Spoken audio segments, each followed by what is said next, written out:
안녕하십니까.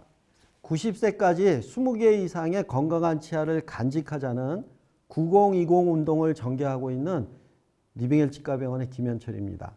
오늘은 임플란트 주의요. 임플란트의 염증에 대해서 말씀드리려고 합니다. 임플란트 심는 것만큼 관리는 매우 중요합니다. 아마 지금은 임플란트 보험으로 임플란트를 심은 분들이 정말 많아졌다고 저희가 통계를 뽑고 있는데요. 임플란트를 심는 건 의사지만 관리는 치과 의사와 환자 모두가 함께 해야 됩니다. 임플란트 관리 어떤 게 있을까요?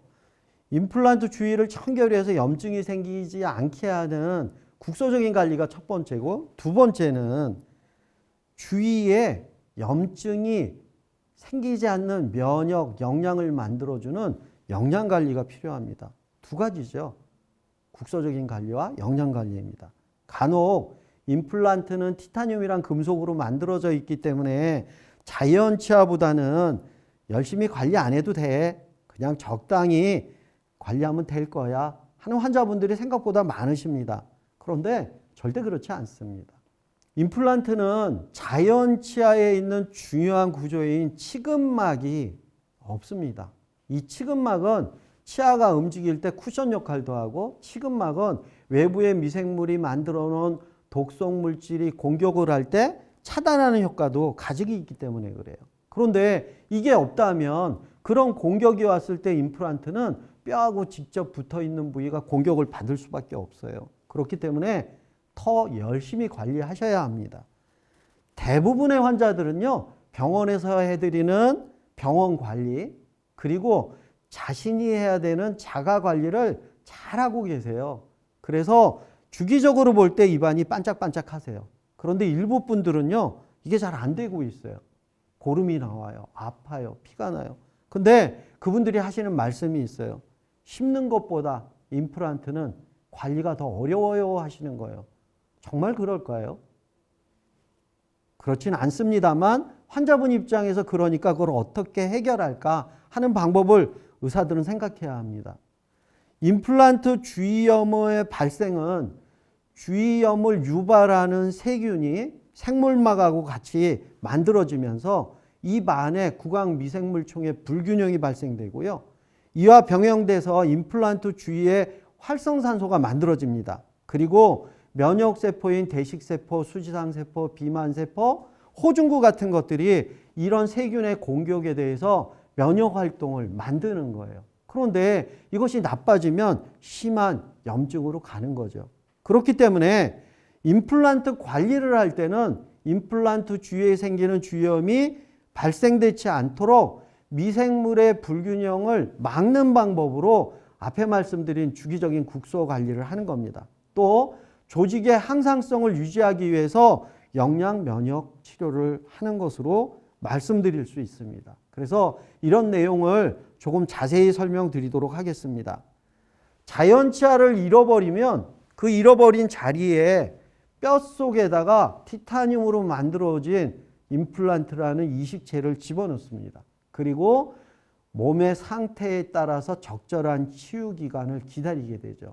임플란트 종류에 따라서 이 기간이 다 다릅니다. 모든 임플란트가 동일한 건 아닙니다.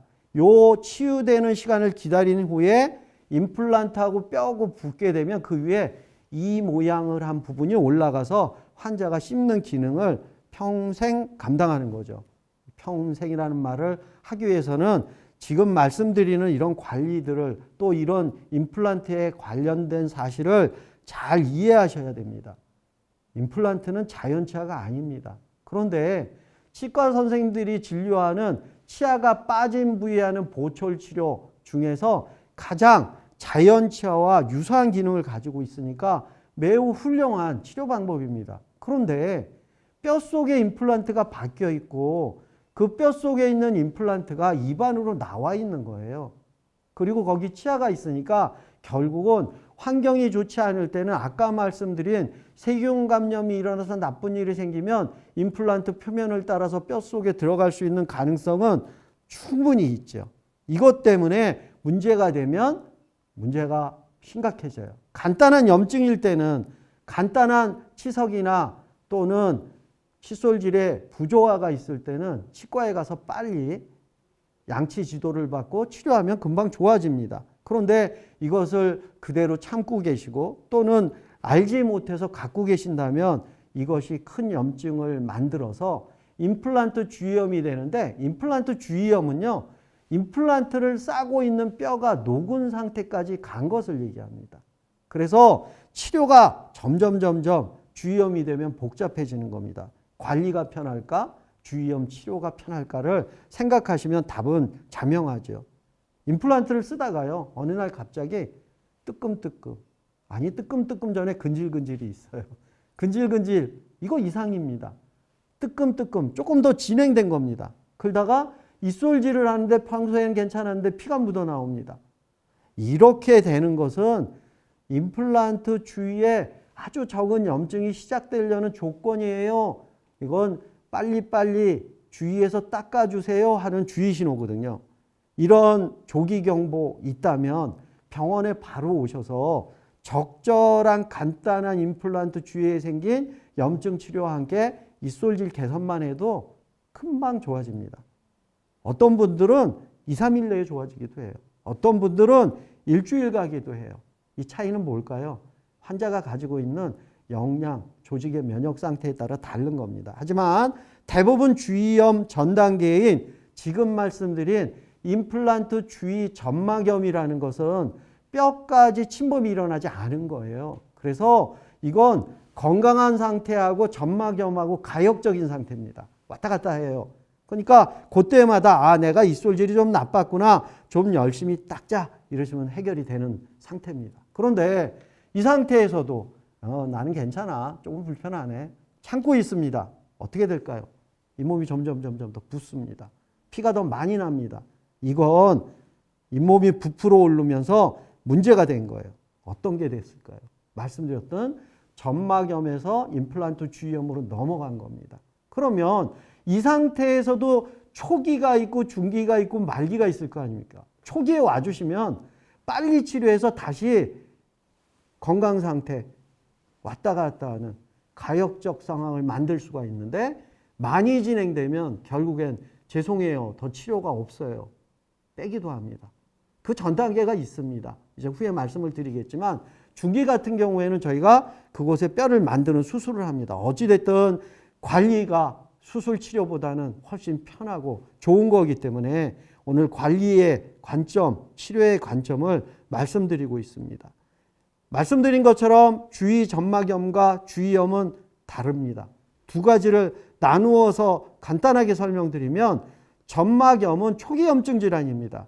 우리가 건강한 자연 치아를 갖고 있는 분이 갑자기 잇몸에서 피가 납니다. 그러면 치은염이라고 합니다. 그런데 이게 진행돼서 뼈가 녹으면 치주염이라고 해요. 그래서 치은염이 임플란트 점막염과 유사하다. 똑같지는 않아요. 세균도 다르고 조금 다릅니다. 또 임플란트 주위염이 치주염과 비슷한 양태로 간다. 이렇게 이야기를 할 수가 있습니다. 그래서 말씀드린 대로 주위 점막염은 병원에 가서 간단한 치료로 개선될 수도 있지만 환자가 그 순간 인지하시고 칫솔질을 열심히 해서 좋아지면 병원에 방문하지 않으셔도 됩니다. 왜? 개선되었기 때문에 그렇습니다. 점막염은 이렇게 간단한 초기 염증입니다. 그런데 칫솔질로 했는데 개선이 안 되는 점막염이 있다고 가정해 보겠습니다. 또 조금 더 진행돼서 부풀렀는데 조금 닦아도 피가 나고 나쁜 경우, 점막염이 아닌 주위염의 초기인 경우, 이런 경우에도 병원에 내원하시면 임플란트 전용으로 닦는 브러쉬나 레이저로 그 오염된 부위를 깨끗이 청소하고 살균 치료하고 그곳에 약물 치료를 하거나 구강 유산균을 사용하는 치료를 해서 이 염증의 발생 빈도를 감소시키는 관리 치료를 들어가게 됩니다. 하지만 관리 치료를 짧게 하다가 환자의 칫솔질이 좋아서 유지되어지고 환자의 영양 상태가 좋아져서 면역이 유지된다면 짧게가 아니라 길게 보는 일반 관리로 들어가게 됩니다. 그런데 이런 것들이 귀찮아서 하지 않으시면 더 진행돼서 결국은 수명을 연장하기 위한 수술을 계획하거나 아니면 임플란트를 제거하는 방법을 계획할 수밖에 없습니다. 오늘 말씀드릴 내용 중에 수술 말씀을 드려야 되는데 열심히 하다 보니까 시간이 너무 많이 가서 오늘은 여기까지 하고 다음 홀을 다시 제작해서 뵙도록 하겠습니다. 여기까지 경청해 주셔서 감사드립니다. 리빙헬 치과병원 김현철입니다. 감사합니다.